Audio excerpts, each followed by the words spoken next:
So when I thought I had it kind of worked out and I had spotted the methods at play, as it turned out, the main method completely flew by me.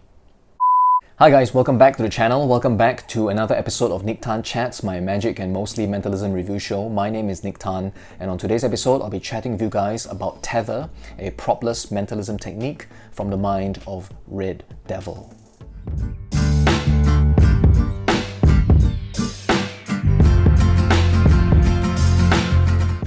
So hi again guys, welcome back to the channel. As always, thanks for showing up, thanks for tuning in today. So the more observant of you would have noticed the slightly different looking logo in the opening video, and you would be right. Okay, that is a new logo that was put together by Kev Gregson, okay, better known as Kev G, who was part of the release called Refractor along with Colin Klaus. So Kev contacted me some time back, and mentioned to me that he would like to put, a little quote from me on his banner, all right, for Refractor that was going for the Blackpool Magic Convention. So, long story short, right, I had some troubles sending him the file for my logo, and so he had to literally just recreate the whole thing from scratch by himself, all right? So he did just that, and he added in some of his own little twists as well to the design, and then, he very kindly just sent me the finished product as well. So, Kev, thank you so much for your kind gesture. Now this came at an interesting time as well, because just recently I was actually thinking about the possibility, of like rebranding the channel, changing the logo, changing the name of the show even. Because some of you have actually contacted me and said that you love the videos, you love the content that I put out, but the name Nique Chats just doesn't feel and doesn't seem like, a magic review show. And so, I don't know, I might change the name in future, to something else, all right, that makes it sound more magic review-y, okay? So, I don't know, I might do it in future, all right, who knows, we'll see what happens. So a couple of days ago, a mentalist from the US named Robert Cosley, okay, better known as RedDevil, okay, so I'm sure many of you in the mentalism community will know him as RedDevil. And so he contacted me on Facebook, he dropped me a message, just to connect with me, and also to ask if I would be available for him to actually demonstrate some of the effects that he will be putting out in this new book of his called Tether. So when I first got the invite, I was really excited, right, because I knew who RedDevil was, I got to know him from that forum, okay, that we all like to visit from time to time. Previously, like 5 to 6 years ago, I think I also purchased something from him called Q&A, all right, which I did enjoy working through at the time. And you know how it is, right? On that forum, every time someone says, I'm going to be releasing something really soon, then someone else will comment something like, oh, I managed to take a look at this previously, it's so good, it's so clever. And then someone else will comment under that, saying that, I had a chance to see this, in action just the other day and it's so good. You start to feel a bit left out, you're just wondering, why aren't I part of this group that gets to see all the latest and greatest good stuff? So yeah, that forum can feel kind of cliquey, and after going there for so many years, if you're not like part of the clique, you start to feel a bit left out. So when I got the invite from RedDevil, to look at this new thing of his, even before it's released, I got really excited, because it's like, I'm part of the group now. So I jumped onto Zoom with RedDevil, all right? We chatted for quite some time, and during the whole conversation, he also demonstrated to me 2 of the effects that would be inside this new book, all right, using the Tether technique. After he performed the effects for me, he also kind of explained to me the workings, and after the whole call, he also very kindly sent me a pre-release copy of Tether as well. So what is Tether? All right, so Tether is a propless mentalism technique, okay? It's a verbal method that will allow you to kind of steal information, from your spectators in a really sneaky and clever way. Now, before I start chatting about Tether, all right, I just want to spend some time to tell you guys a little bit about, my kind of experiences with this whole propless approach to performing mentalism. So personally, all right, and I might be offending some people here, I probably will be stepping on some toes, but I'm just being honest here, all right? I never really got on that whole propless mentalism thing. I don't know if it's because I perform, professionally, but I've always found them to be just so process heavy, so long-winded, and then, the payoff at the end is just so small. For example, I remember this particular product that I picked up at one time. I won't say the name, okay, but it was quite some time ago. It was a really hyped product at the time, all right? So I bought the PDF, really excited, at the time, and then when I went through it, it was just so long-winded and there was just so much process, I had to do math in my head, the spectator had to do math in their head as well, and after that whole long-drawn process, the payoff was just the reveal of one single digit. So that really got to me, it's like you go through this whole long drawn thing just to reveal one single digit. When in actual fact, I could kind of replicate the exact effect, in a more direct way using, these kinds of methods. So I have this impression that, many of these methods are really just very long-winded, very process heavy. Some of them involve math of some kind. And even when trying out some of these other, propless mentalism things for like friends or family, it came across as more of like a game, or like some kind of a logic puzzle, as opposed to performing like some mysterious mind-reading thing.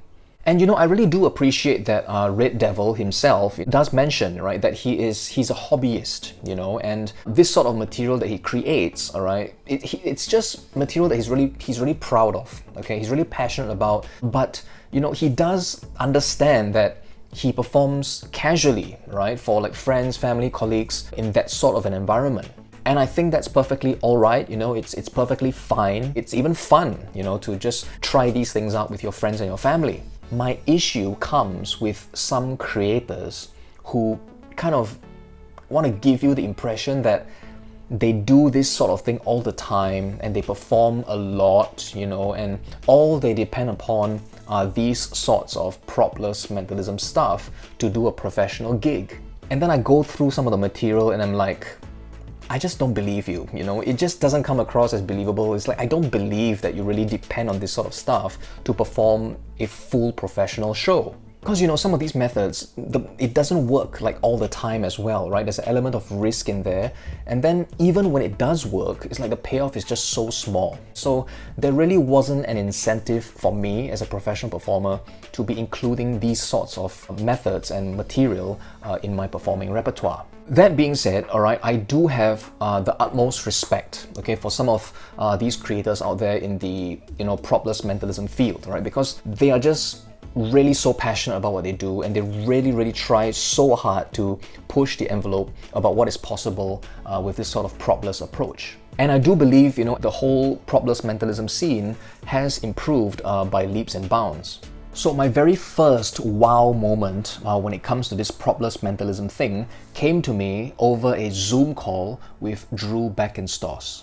So Drew actually released this routine of his called Elementary, all right, which is a thought of pin number reveal. So I got on a Zoom call with Drew and he wanted to demonstrate this thing for me, right? So he got me to generate some random numbers in my head, a 4-digit number, and then he just told me what they were, all right? And I was genuinely quite amazed at that point in time. And it was a really strange feeling because there really is a difference when someone is able to just reveal something that you just thought of, and you didn't write down or anything like that. It really creates a different feeling altogether. So what do you get when you purchase Tether? All right, well, it's a PDF. So the PDF is about 85 pages long. And in the PDF, RedDevil will describe really clearly, all right, the Tether principle, okay, the concept itself. And then he will take you through 4 routines. Now, the routines are just there to kind of like illustrate the Tether concept to you. So right now, I'm just going to quickly chat to you guys about the 2 routines that RedDevil performed for me. Okay, the first routine is a routine called Facing the Truth, and the second was a routine called Ode to Peter and Feather. Both of them are described in the book itself. Now, this is actually a difficult thing to review, all right, because I want to tell you guys what happens during the routine, okay, but ironically, I can't tell you what happens during the routine because the process is what you're paying for. But I can kind of tell you briefly, right, what the effects were. So in the first effect, called Facing the Truth, okay, RedDevil got me to kind of generate a playing card.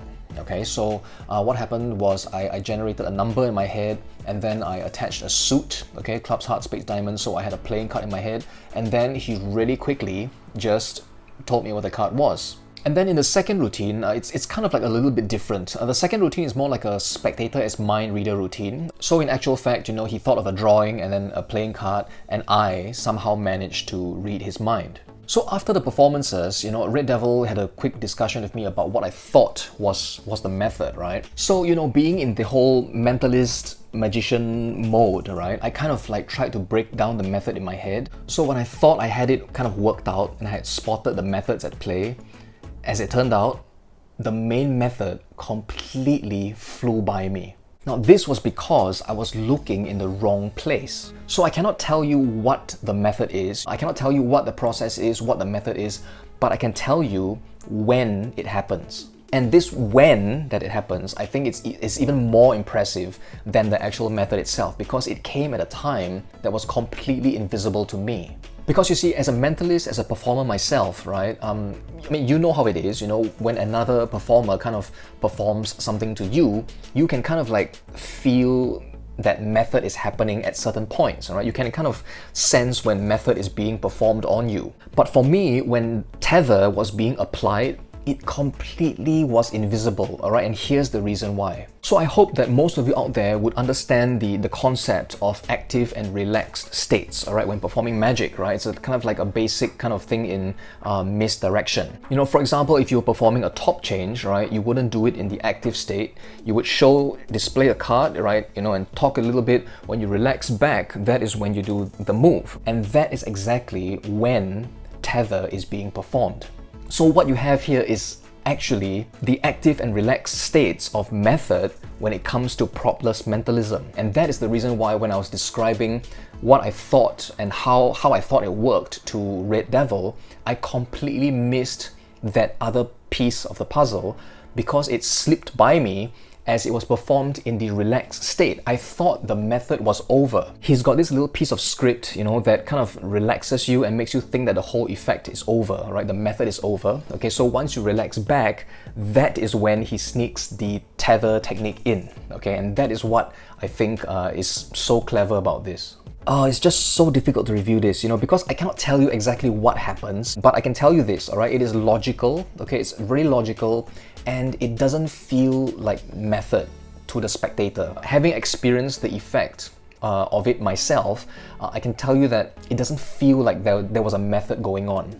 So all in, you know, I think this is a really clever way, right, of getting information from your spectator. Okay, you can use this to reveal months of birth, star signs, you know, playing cards, words, drawings even. And you know, in like more traditional mechanical methods, when we perform mentalism, right, whether it is like billet work or, you know, imp work, that kind of a thing, we kind of get the work out of the way early, and then our process is like faked, right? We kind of fake the process before the reveal, okay? But for this particular thing, there is no fakery, right? The process itself is the method. The method itself is not complicated, okay? It just requires you to understand it, okay? Once you understand it, you will find that you can apply it to a couple of other different things that, you know, you probably already do.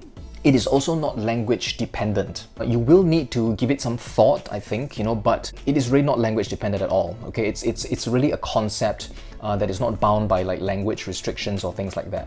So all in, you know, would I use it? You know, I don't know, you know, I don't know if I would use it regularly, all right? But I do know that I'm really fascinated by how clever this whole thing is. Because, you know, old habits die hard, right? And I'm more of the really, you know, traditional billet style of mentalism kind of performer, okay? So I'm not sure if I'm entirely comfortable just kind of using, you know, the propless mentalism style 100%. That being said, okay, tether can also be used alongside mechanical techniques, all right, such as, you know, billets and stuff like that. It can be used 100% propless, okay, but as RedDevil will teach you, you know, it can also be used in conjunction with more traditional methods as well. So, you know, at the end of the day, you know, I think this is something that if you are not keen on propless mentalism stuff, all right, then I mean, I'm not sure if you'll enjoy this, okay? But if you do enjoy propless mentalism, and if you do enjoy RedDevil's style of thinking, I think this is a must-have